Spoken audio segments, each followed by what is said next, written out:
I discovered Vader early on, and that was the game changer, to be honest with you. Vader was like, dude, this is what I want to fucking do. What are these guys? And then I saw the it was like a Live in Warsaw DVD that Vader put out a while ago, and seeing Peter, like, and I had no idea he did the vocals and played at the same time, and I was like, what the fuck is this, you know? And that set the stage for it, like everything I wanted to do. You know, it took years to develop, of course, because I was in my like teens, and now I'm 35 and just now releasing my first full-length album as of this year. Hey, what's up, Vox&Hops heads? I'm Matt, the vocalist of Cryptopsy and the host of the Vox&Hops Metal Podcast, brought to you by Sound Talent Media and Evergreen Podcasts, where I sit down with fellow metal musicians, talk all about their lives and music while sharing killer craft beers. I hope you had a killer month of August. Vox&Hops is now officially back. I had a great month of August. It is crucial for me to take these breaks, to have time to rest, recuperate, and not only that, I've been super busy getting ready for the upcoming Cryptopsy release. That's right, As Gomorrah Burns is coming out next week on September 8th. I'm also heading out on tour, the Carnival of Death tour, where Cryptopsy's out on the road in North America with Abysmal Dawn, Hate, Visceral Discord, Reaping Asmodea, and Warforged. Can't wait to get back on the road. If I'm playing in your town, come and hang out with me. Come drink some craft beer. I'm looking forward to that. So Vox&Hops is back, and I'm very stoked about that. This Vox&Hops episode is presented by Heavy Montreal. Heavy Montreal, Montreal's premier metal promoter. And trust me when I say this, if you are ever in Montreal and you are looking for a killer show to go to, well, trust me when I say that Heavy Montreal will have you covered. They put on a bunch of amazing shows all year long, and they're always amazing, such as the upcoming Cryptopsy show. The final date of the Carnival of Death tour is in Montreal on October 6th at Fufun Electric, and it is presented by Heavy Montreal. I am beyond stoked to have Heavy Montreal behind the Vox&Hops Metal Podcast. Now today I'm very stoked to be shining some light on the Revesseur on today's Artist Spotlight. Get ready, everyone. Here is their track, Talisman.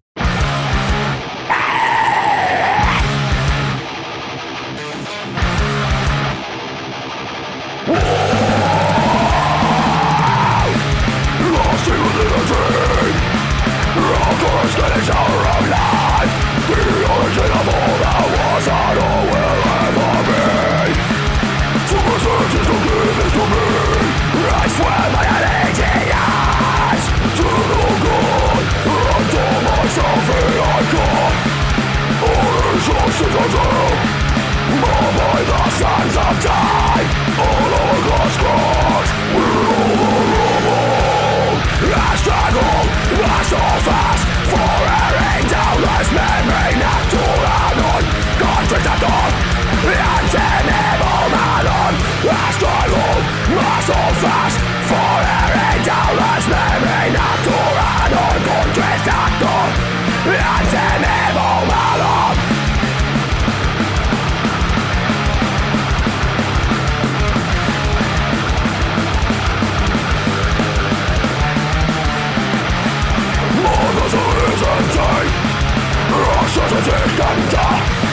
Talisman to the sky as I scream, I am the apocalypse.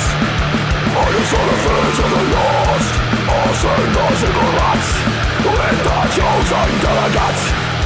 Ceremonial dagger, miracle Chris life, primordial ritual. Token of a past life, token of a past life. His lifeless shall cascade out our steps and the vein. Sustenance for all you done. Close my eyes out to see more clearly. Rose luminous sunset around.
Send his mind to the sky. To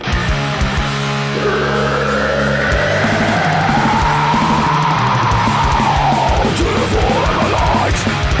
I'm a believer. With me, let's see as I skull fuck your submission. Skies rends asunder. Claw your skin. Call out your tongue to form the signs of your devotion. Unto the Rubian, accursed sacrament. Disappeared from ether, discovered the firmament. I struggle, wrestle fast, for her endless memory, not to run on. Countries of dawn, anti-evil melon. I struggle, wrestle fast, for her endless memory, not to run on. Countries of dawn, anti-evil melon. Damn, that was sweet.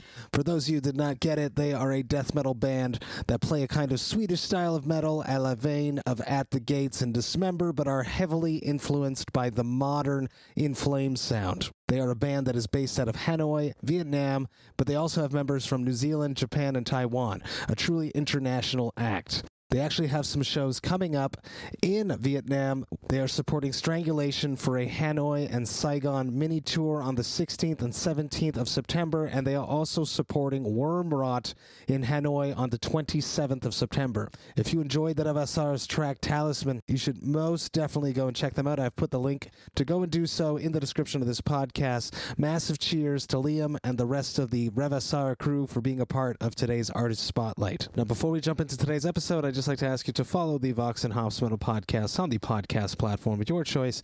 But more than that, I would love for you to tell a friend about the podcast. If there's someone in your life that just loves metal and beer, well, you should absolutely let them know that the Vox&Hops Metal Podcast exists. You could tell them that there are over 400 episodes where I sit down with some of the world's best metal musicians, talk all about their lives and music while sharing killer craft beers. If you would encourage one of your craft beer metalhead friends to become a brand new Vox&Hops head, that would be something that I would truly appreciate. Now, today on the podcast, I'm very stoked to be with Zach Jeter of Olkoth. Get ready, everyone. This is Vox&Hops episode number 424. I warn you, what you are about to hear is very disturbing indeed. Hey, what's up, everyone? Today I'm very stoked to be with Zach Jeter of Olkoth. He's also a part of Imperium, Lecherous Nocturne. He's a busy guy. He plays bass live for Hideous Divinity, my very good friends from Italy. Zach, how you doing? Doing great, man. Very nice to be with you. Long overdue. We've been talking, I think, almost a year at this point about trying to get you on the podcast, and I'm glad that you were persistent and kept messaging me. Makes me happy when people do that, because sometimes things slip through the cracks and I feel bad, especially when it just never materializes. But thanks to your persistence, here we are having a chat. We're going to drink a beer. This is Vox&Hops. Vox&Hops is all about hanging out with my metal friends, talking about their lives and music while drinking killer craft beers. I see a beautiful white can right there. What are we going to be sharing virtually tonight?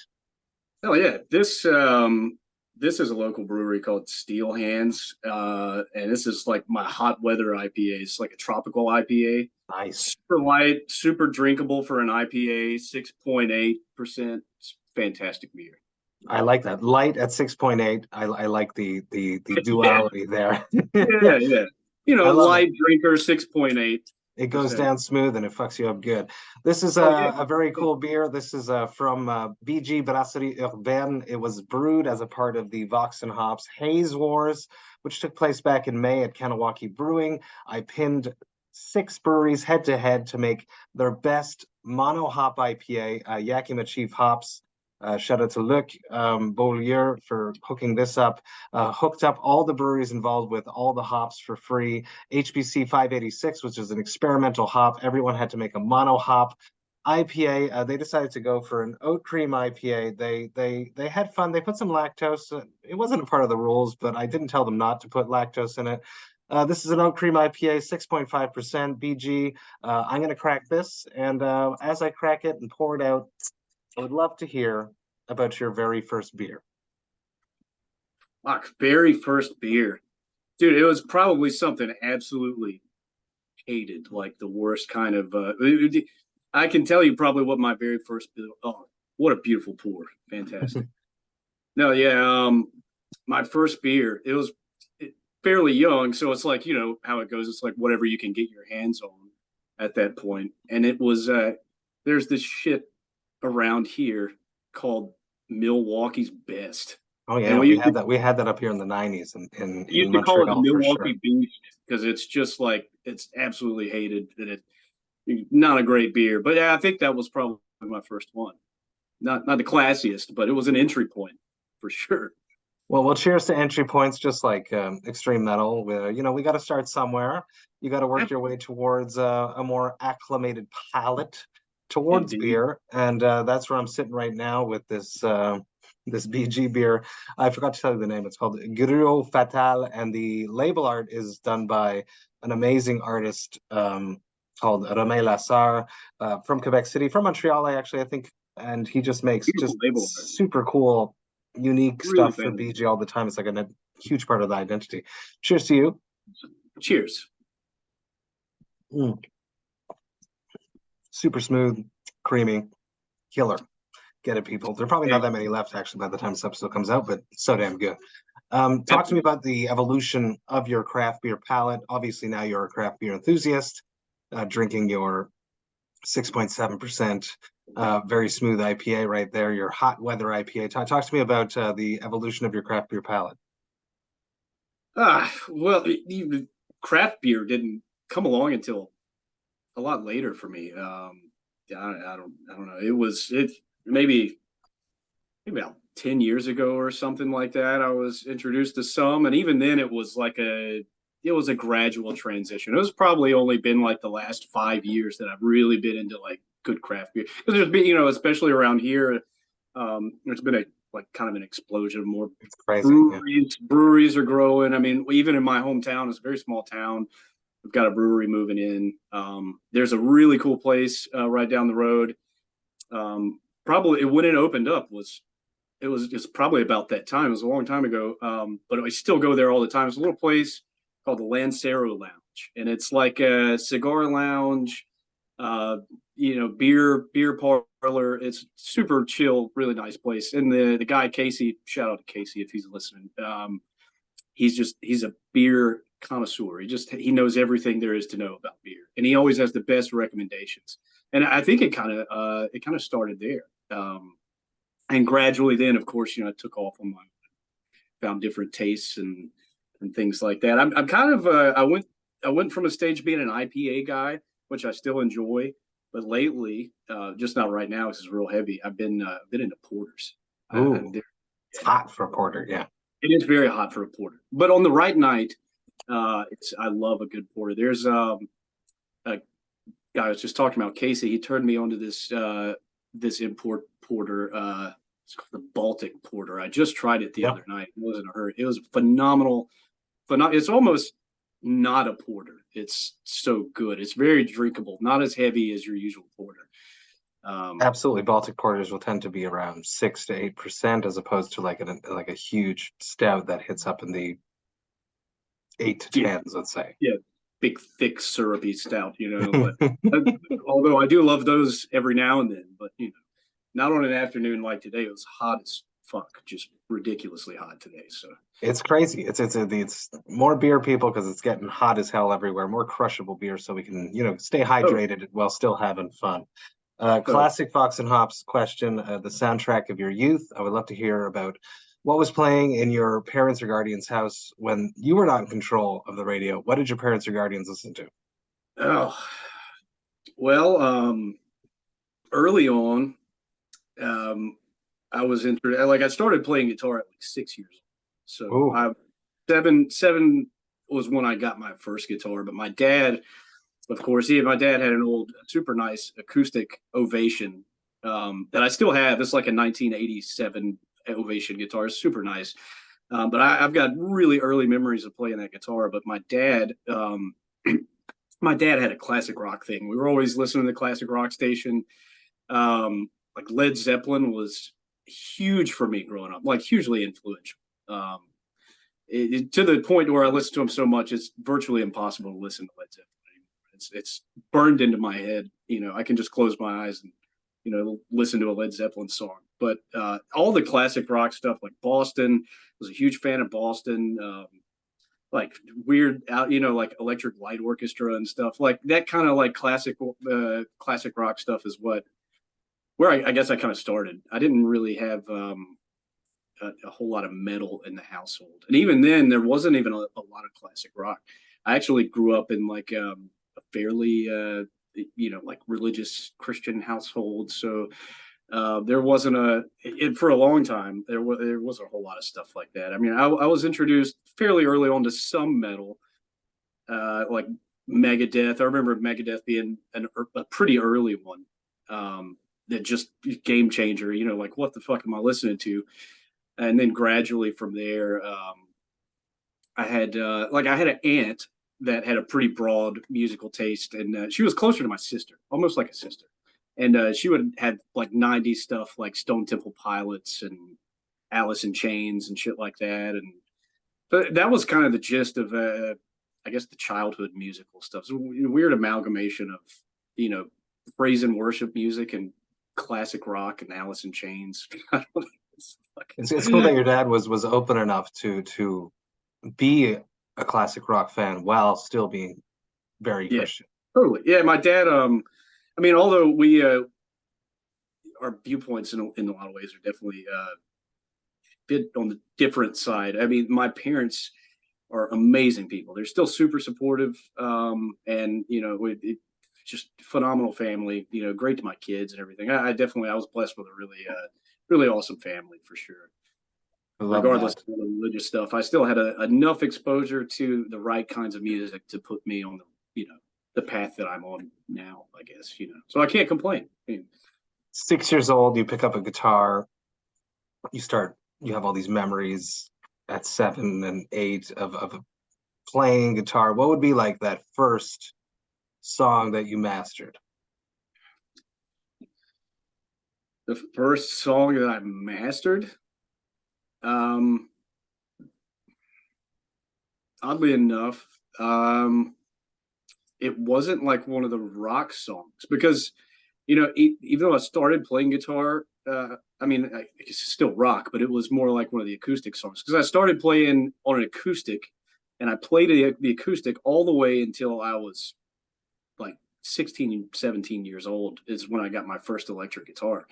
So a huge part of my style is built around acoustic guitar playing. I mean, even it kind of leaks into the death metal, like the way I use chords and like sort of dissonant voicings and stuff like that. It all stems from that kind of playing and stuff. But the first song I mastered, though, before I get too far off, I think was the Rain Song by Led Zeppelin. I remember being like mind blown that I even mastered it because it was in a totally different tuning. It's in like Dadgad instead of like your E standard tuning. So I kind of figured that out, and I picked out the song by ear because I took guitar lessons briefly, but they never stuck. So pretty much everything I ever learned outside of stuff that I picked up from tabs or watching videos, the visual aspect, the old VHS like Hot Licks tapes from back in the day and stuff. Kids are spoiled now. Yeah, totally. The kids don't know what they have these days. But I pretty much picked up everything like by ear, and I still do everything to this day, which probably caused a lot of handicaps also at the same time. But it created the personality. It created the personality of your playing, which is I value that. I prefer being able to just rattle things off and kind of pick up things by ear. It's a nice skill to have, and I think it's one that you can still learn too. I've been a guitar teacher as well, and I've kind of found that you can teach inner ear training a bit. You can kind of teach to learn by ear, although it's a developed skill and not everybody can develop it. Like it can be developed, and I think it's probably the best way. You get it. It feels like you get the most feeling and everything out of your music when you can. I don't know. For me, just studying theory and all of the mathematical stuff, because I'm not a math guy, never was. And theory to me always equated to math.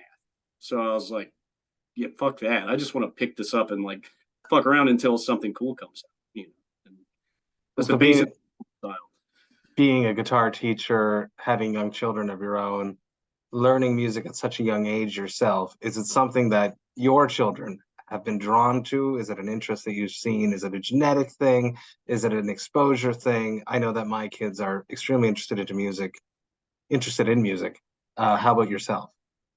Well, the oldest, my stepson, he's 9, and he's got musical talent for sure. Which, I mean, it kind of runs in his family as well. But my 2 youngest, they are probably too young to show a real interest, but they do like gravitate towards my guitars. And like I have a 3-year-old and one that'll be 2 and at the end of this year. So well, it's fun to bang, right? So yeah, absolutely. And they bang on them for sure. But I imagine so. That because if I had to guess, I think they would be. I mean, because how could they not be? They're surrounded by it. I mean, their dad's an obsessive like music guy. It's everywhere in the house, you know. So like, I can imagine they'll at least grow up with some sort of interest or something drawing them towards music. I don't know whether that'll lead them specifically, but it's there. I'm sure. You know, they're still a bit young to tell right now. God damn it, I'm going to get that kid a little miniature Rhodes guitar as soon as he's like got the attention span to sit down with it. I can't wait. I'm so stoked. Hell yes. How about your first show, your first live music experience? Was it a Christian rock thing? Was it a classic rock thing? What would have been that first show that you went to go see? Yeah, no, it was never a Christian rock thing. That was actually my brother played Christian rock.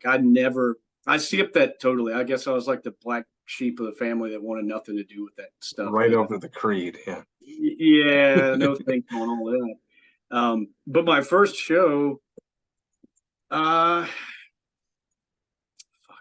think it was with these guys. The guy that I did the Doomsday Revival thing with, it was just covers and everything. We had a band for a little while.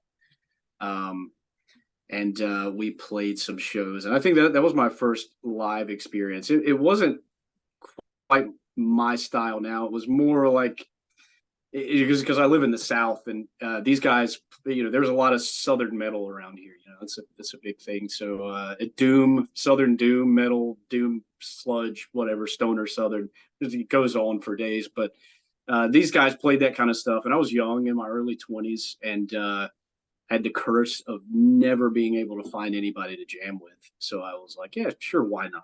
Necessity. Some shit to do, you know, it's an experience. So get out there, get out of my shell or whatever.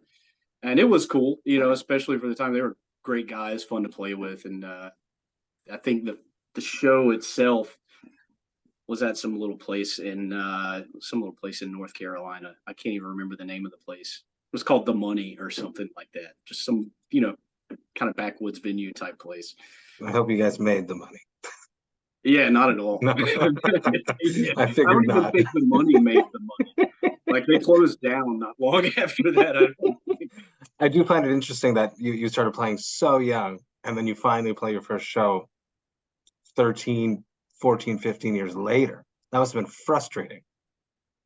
Incredibly. I mean, like I said, I grew up in a really, really small town. Like abysmally small. It was an old mill town, southern mill town in the middle of the woods, you know, no scene of any sort, like a handful of friends that were into metal. If you wanted to go see like a metal show, what city would you have to drive to? There were a few. We would go to Charlotte or like Spartanburg, South Carolina. Ground Zero, the infamous Ground Zero, you know. I still owe Brad Paris a hangover from a night there. Yeah. I think I remember that night. That was the first time I met you in person. We met at Ground Zero. It was Brad and I.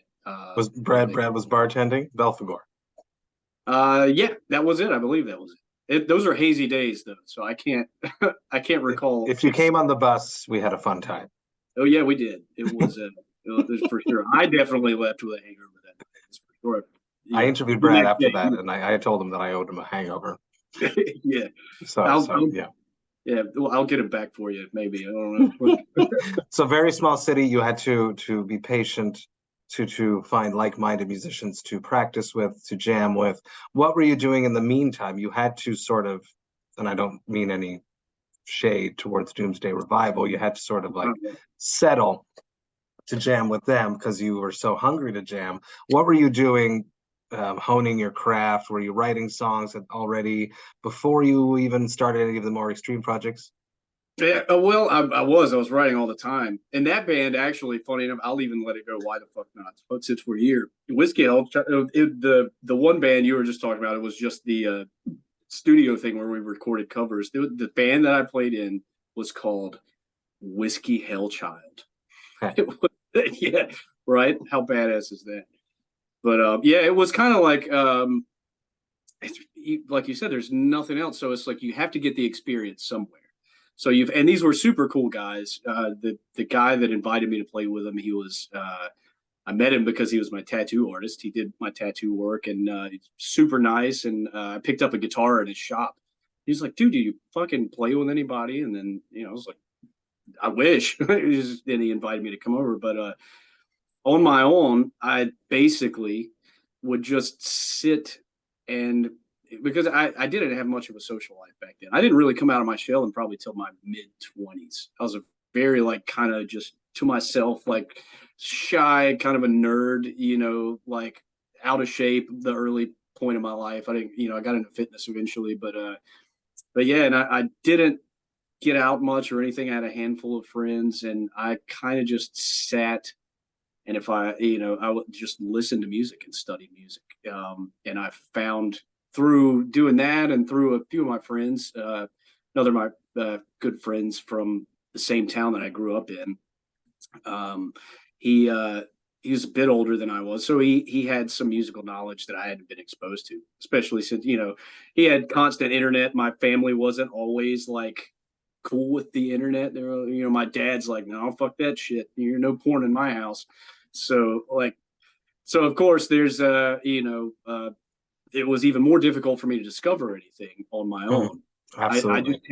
I had what CDs I had laying around, and these days you didn't have a cell phone to go and look on fucking YouTube and everlasting stream of what knowledge. The fuck is Spotify? This shit doesn't exist. There are no playlists. You just you go to a record store every now and then and you Take look a chance. And you're like, this album art looks fucking sick. I bet it sounds good. And then sometimes it does, sometimes it doesn't. But I spent so much time going through so many different styles before I landed. I wouldn't even say I landed anywhere because I play still a variation of styles of music. I mean, death metal is kind of like it's my main musical vice, I guess. I don't know. I love it was the empowerment from it, and especially coming from the type of shy background that I came from. A lot of frustration, you can imagine. That's probably why I got pushed towards the angrier side of music,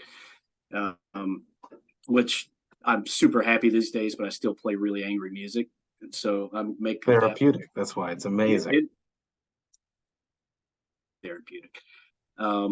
Say that, sorry. For just 1 second. You said it. Come back in on therapeutic because I lost you for a second.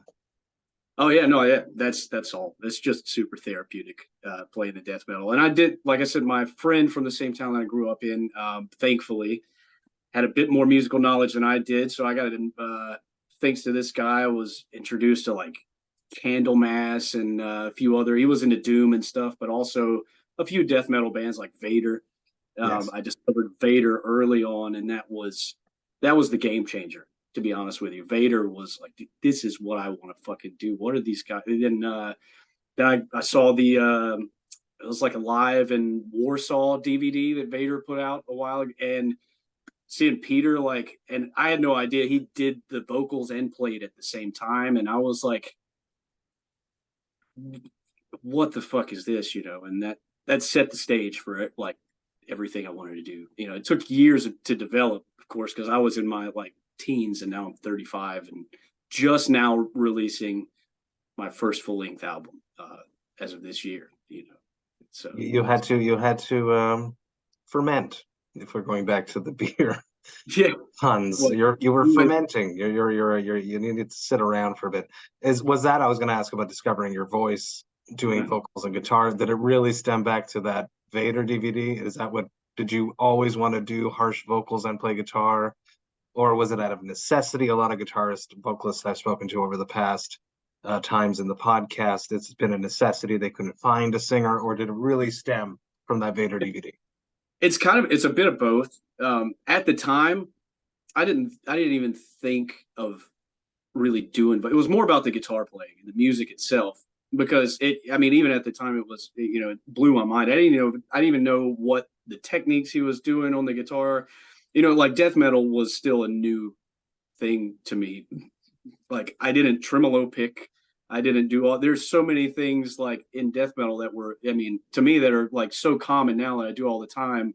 But back then it was like a total, and that was like the biggest upheaval of wow. Like, when you listen to something new, which is I kind of miss that. And I envy people that get to experience that, because after so many years, and it's a once in a lifetime thing. Yeah, it is. And after, at this point in our lives, like especially being musicians, like you go out and you discover so much, and there's almost nothing new left. There's plenty good left, but the newness is kind of gone, Super rare. And I've said this on the podcast too. I'd love to go back and watch a show without my mind going, how did they do that? What is the production behind that? How are they transporting that?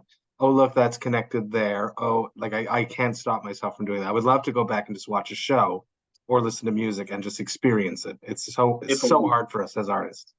If only. Yeah, I would love to be able to do that. Every now and then you do experience some sort of brief moments like these out of body, like, kind of like, the chills kind of thing where the music gets to you, and then you get taken right back out of it. Like you start dissecting everything again. Now, why did I get those chills? Oh, it's because they did this and that, and like, as opposed to just enjoying it. Totally. But that's the nature of it. This is the nature of it. Yeah, that's how it goes for sure. I think that's awesome. Talk to me about 35 years old. First full length just came out back in May 26th via Everlasting Spew.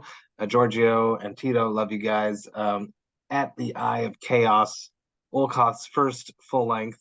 Talk to me about this. Talk to me about the first thing I want to hit, because we have a common thread. I don't know if you know where I'm headed on this. It's an amazing Italian painter who loves to not wear shirts when he takes pictures with his album art. Of course, I'm talking about Paolo. Talk to me about working with Paolo Girardi. Talk to me about this amazing artist that we both collaborated with. Talk to me about that experience. Let's start with that. Yeah, absolutely. First of all, what an absolute legend. Like this guy, those Instagram posts are the highlight of my day every time I see them. We were disappointed. He was wearing a shirt when he did ours. Yeah, no shirt, Man of War blaring in the background, and just like, so epic. And the guy is an absolute monster painter. Unbelievable. Just phenomenal. And I had some trouble with art early on, because I'm one of those guys. I'm like a bit of I love art. I actually went to art college initially because I wanted to be a commercial artist. And music kind of came back and took me out of it. It was just like, what did you do? Did you paint? Did you draw? What were you there for? Yeah, I wasn't much of a painter. I was into drawing, sketches, and stuff like that. And I kind of wanted to get into the more computer side of things, and like not total digital art, but I did. To be honest with you, I didn't know what I wanted to do. I know I loved art, and I wanted to see where I could take it. And it turned out that it just wasn't for me. Because I went to a commercial art program, and it was all deadlines and businessy stuff, and like doing logos, and really, I was like, I want to paint. I want to create like these just like awesome fucking like scapes and imagery, and I want to be able to create concept art, and it just didn't seem like it was in the cards for me. So I went back into music, and that was the end of it there. Because there was a time to where I kind of stepped away. I didn't play guitar as much in probably my late teens, in those kind of college years. I still played, but I didn't, at that time, I didn't have any ambitions to start a band because I had no hopes of starting a band, really. I didn't feel After like it being was. just so long in the small city, not finding Yeah, like-minded musicians. for sure. Because it's a very small town. Like I said, there's nothing around. Even the towns around that town, there was a Columbia, South Carolina, was the closest city to me that had a music scene. And I remember, and no shade towards any of the guys, because it's like, whatever, I'm not a grudge type guy. But even, back then when I tried to network with local musicians, I'd go out to a show, for example, this one metal band. I remember the guys being super sick, and I would try to talk to them and talk music and how do you guys get together and stuff. And it seemed like every time I tried to interact back in those days with local musicians, I got this weird cold shoulder kind of thing. It's like this weird, I don't know. Sometimes I feel like guitar players and musicians are competitive, like chicks against each other. You know what I mean? Like, if you're just bros or whatever, but you come up and this guy's a guitar player. For some reason, a lot of the times, if you're also a guitar player, I'm not that kind of way. I want to see what you can do. If you're better than me, that's awesome. Show me what you did. I want to learn that.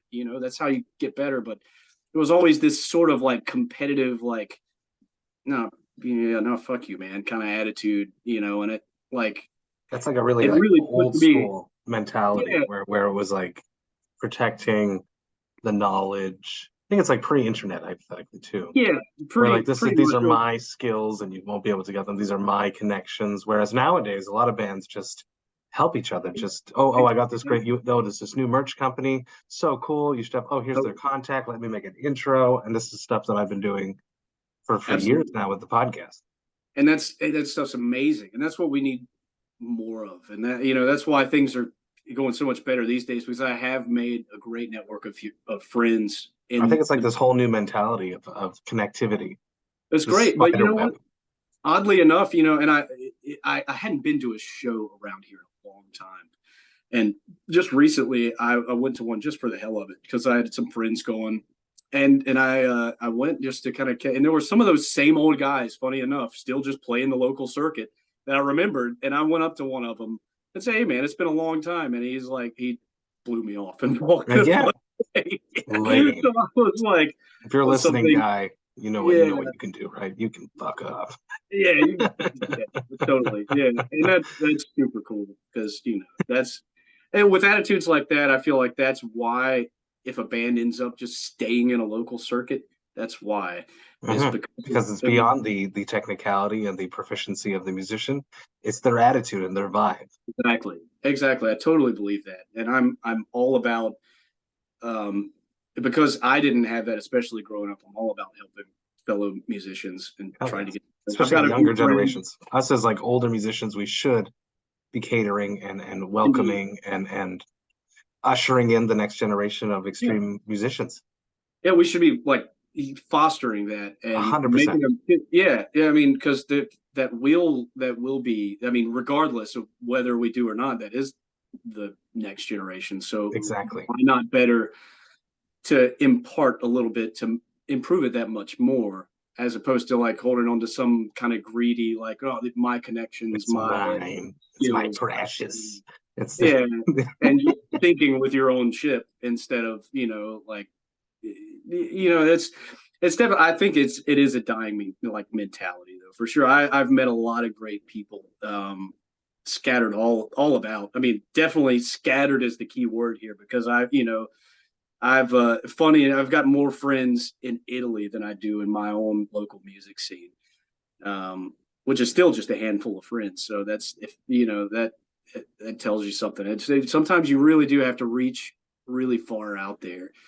But it's totally worth it. And one thing I'm trying to do, coming to that point, is I'm trying to kind of build up my home studio right now. With kids and everything, it's pretty difficult. So, but at a certain point, I'm trying to get a bit of a production company started, not for full, like maybe not for full album productions or something like that, but to help guys get started, to get, help them get demos put together, help them get demos put together, help produce, help to is one thing I've been able to teach to some of my students, at least some of the older ones, is how to write a song. Like how to put riffs together in a cohesive way and in a meaningful way, to create it like a song that has weight to it, as opposed to just some riffs thrown together, like some riff salad with and so I want to take just a little solo sprinkled on top. Yeah, just a little bit. But it's kind of like, it's a bit of a dream of mine to be able to provide all that for guys, if there are anywhere. I mean, maybe not as a huge, I definitely don't want to build like some big studio and produce bands and stuff like that, but I do want to offer some sort of service to, like, to help get started, to help, produce music early on, and help get some people on their feet. And I kind of found this through helping a few other people, especially a close friend of mine, who's been into guitar his whole life, and he's had a rough go of it. And he just really, this guy, he's had a rough time the last few years. So I really kind of was like, you need to, play more guitar, man. He lost his father not too long ago. And I've known this guy for a really long time. And he's a pretty solid guitarist for sure. And he's been wanting, but he's been run down, feeling like he had nothing. He didn't have a home studio. So I invited him over. I sat him down.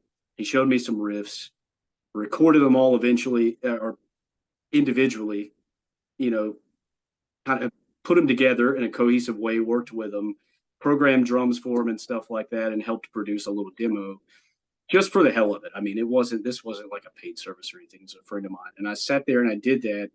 And he was so stoked at how it turned out.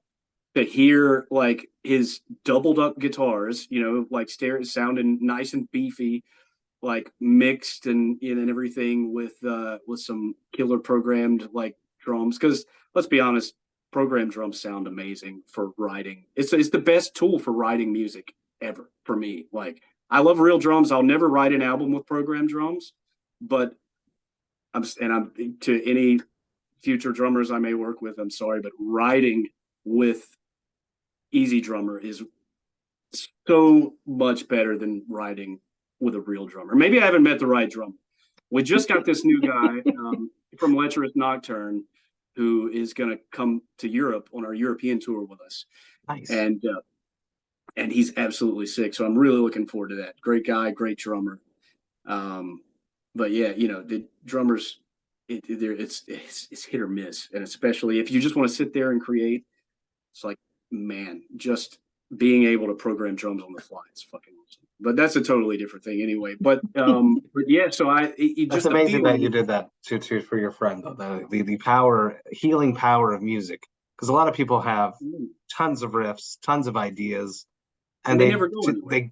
They never go anywhere. It just lives inside their head, and then eventually it peters out and just falls away. So you gave him a beautiful gift that he'll cherish the rest of his life, and hypothetically give him that just a little bit of motivation to go a little bit further and do something new with this.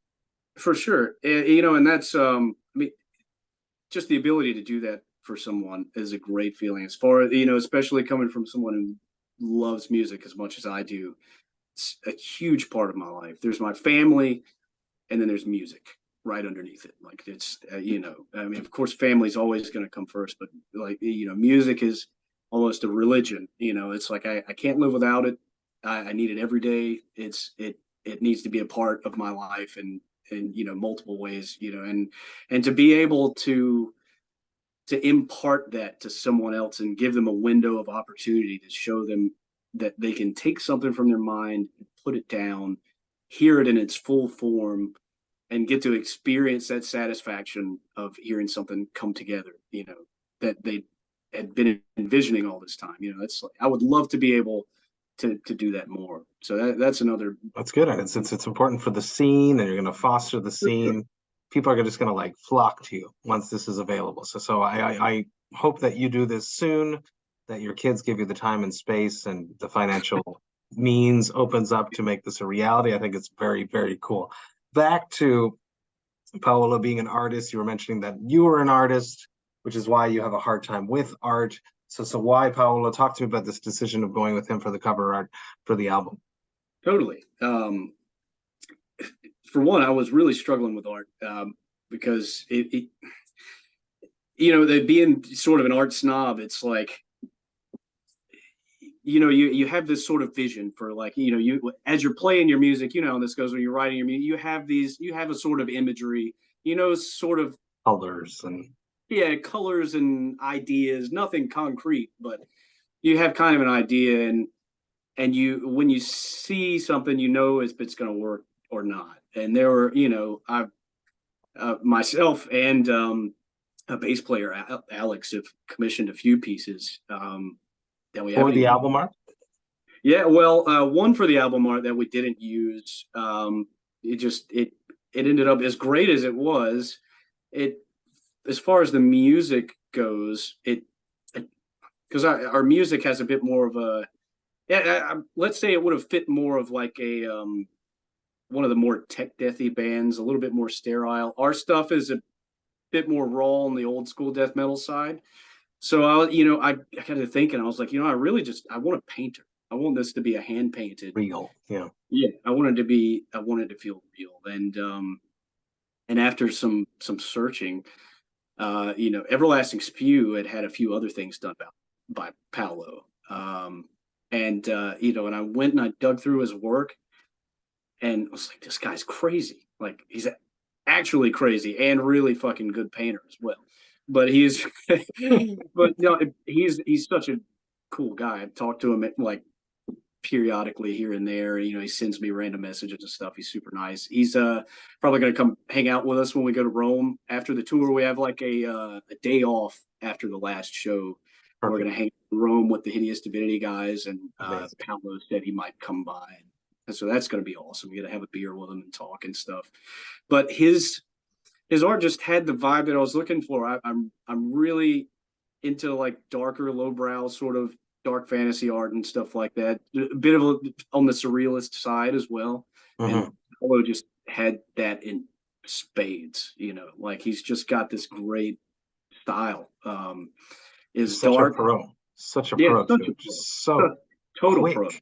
Like, so, dude, exactly. Dates. Yeah, the updates. I remember seeing, like, he sent me a little sketch, and then the next day, not even the next day, it seemed like it was like a half a day. He updates with another little picture, and it's like half done. Exactly. It's like, this guy is a machine. He just smashed through it. He smashed through the Cryptopsy cover in like 4 days, I want to say. Yeah, funny enough, I remember like after he had done our art, because I followed him on Instagram, and I'd see his little stories and updates. Yeah. I saw a little sketch he did one time, and and I'm a Cryptopsy fan, of course. So and I noticed the mascot. I was like, it looks familiar. Holy shit! And I sent him like sketches of like medieval art that I sort of wanted it to sort of be based upon. Just out of the park.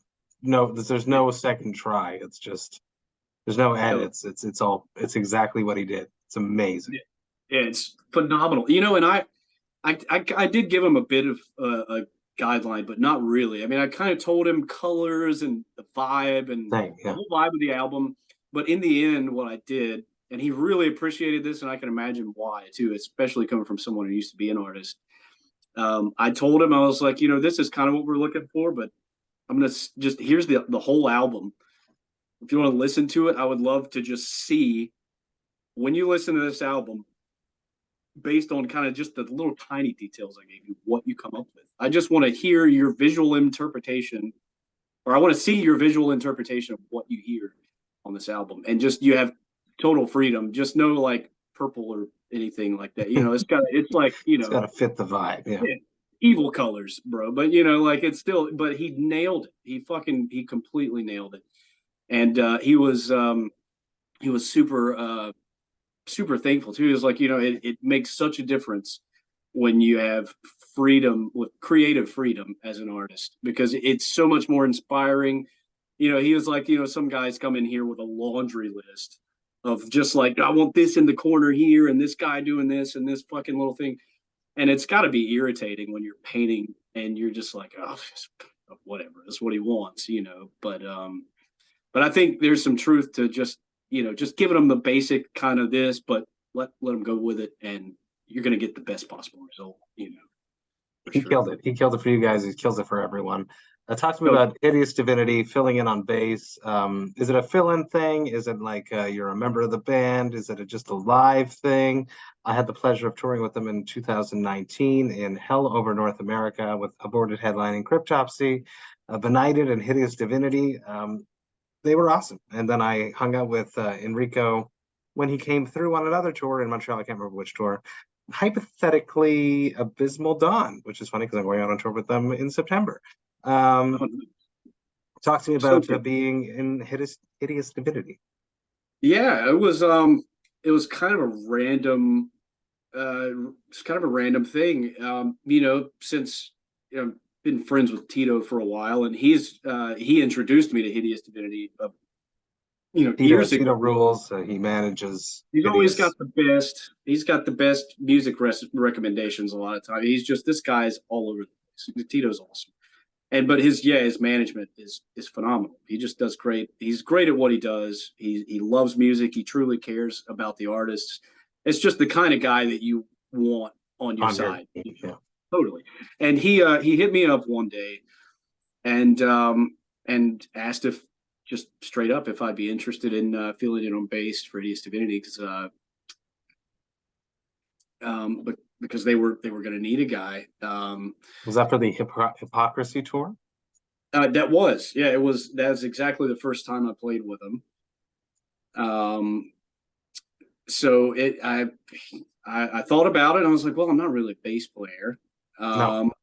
but it's challenging music, and it's sick. It's absolutely sick. So even on bass, it's still, it's nothing to shake a stick at. I say even on bass, but on bass in some ways it's harder sometimes.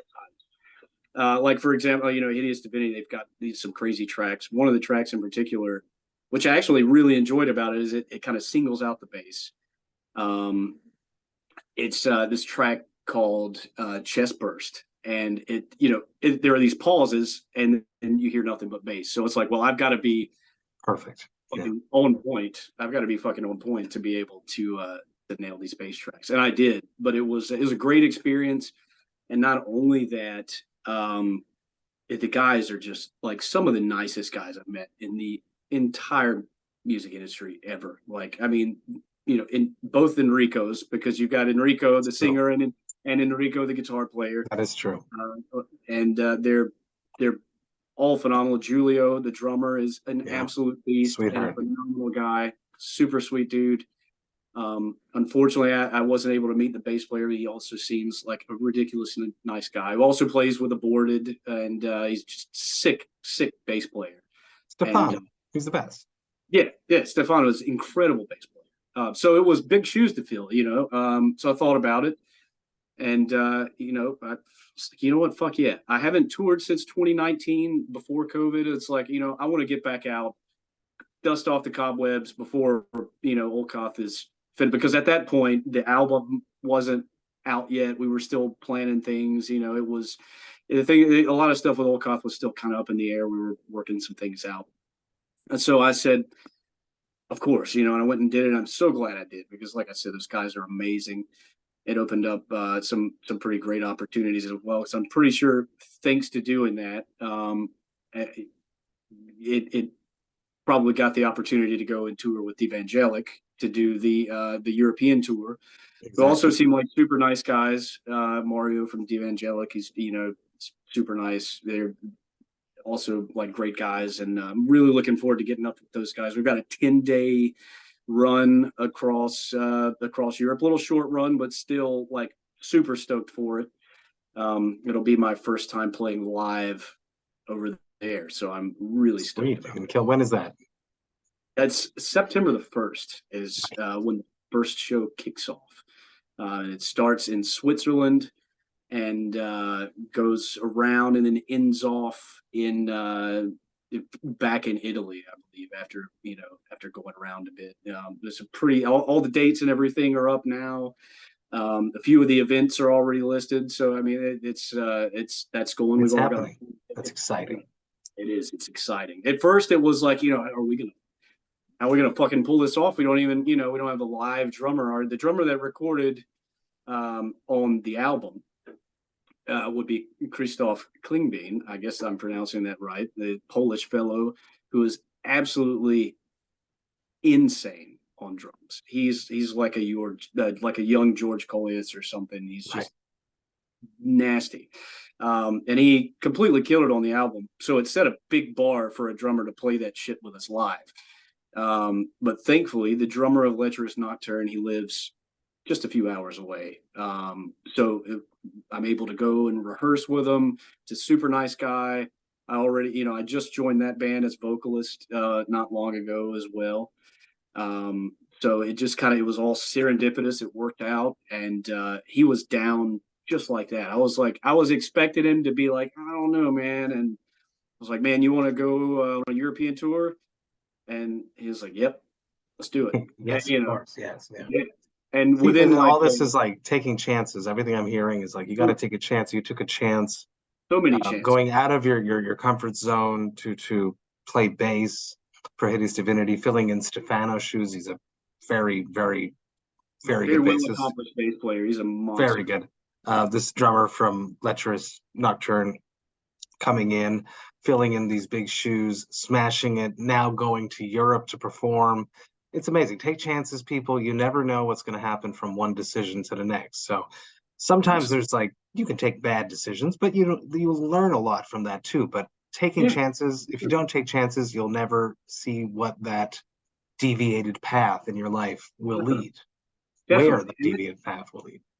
And that was the thing with this. It was a risk, and we were definitely not going to make any money. We're not going to come home with any profits, and but I'm totally cool. Who knows what you're going to meet, who you're going to meet, what opportunities you're going to come into. That's exactly it. And and that's why I just say, it's like, let's do it. Let's just fucking do it. I was on the fence, and then I talked to the guys, and I was like, you know what? I'm going to tell you guys right now, we're not going to make a whole lot, if anything, on this. We may come back even if we're lucky, and it's going to be one of the best things we can do right now, because we're going to show people that not only, because it was making me nervous, to be honest, because I saw people canceling European tours left and right. A lot, yeah. A lot. And, so I was like, is this something, do we need to cancel and everything? But, I said, fuck it. No, we're going to stick. And I feel like that'll garner some appreciation somewhere. Like if we go over there, we say, fuck it. Here's our savings. Give us these plane tickets. We're going to come over here. We're going to play some death metal for you. And guaranteed to make at least a handful of new fans. But who knows who you're going to see there? Then you're going to get invited on some other tour, and you're going to get invited to go play hypothetically big festivals next summer. You never know. For sure. And that's the whole thing. That's the whole thing is those kinds of chances, as worrisome and stressful as they can be, are the kind of thing, especially in the music world or in any world, to be honest with you, that you just have to do if you really want to get to the next level of something. You could play it safe, but where are you going to go if you do that? You're just going to stay at home watching other people do stuff on YouTube while you dream about it at your computer desk. Exactly. I interviewed Carson from the Callous Cowboys, and he said no one with a backup plan makes it. I like making collabs. It's something that occupies my brain a lot. I've released 60 to 80 of them in the past 4 or 5 years of the podcast. If you could make a beer for Olkoth, what beer would that be? What style would it be? And what would you call it? That's not something I've thought about, actually. That is a new thought. So I'd have to, I would probably want to make a couple, to be honest, because you couldn't just make one. I've got a couple of different beer tastes. So it's like, if I just made one, then I'd feel like I was neglecting the other taste. But I would love to make some kind of like dark chocolate porter or something like that.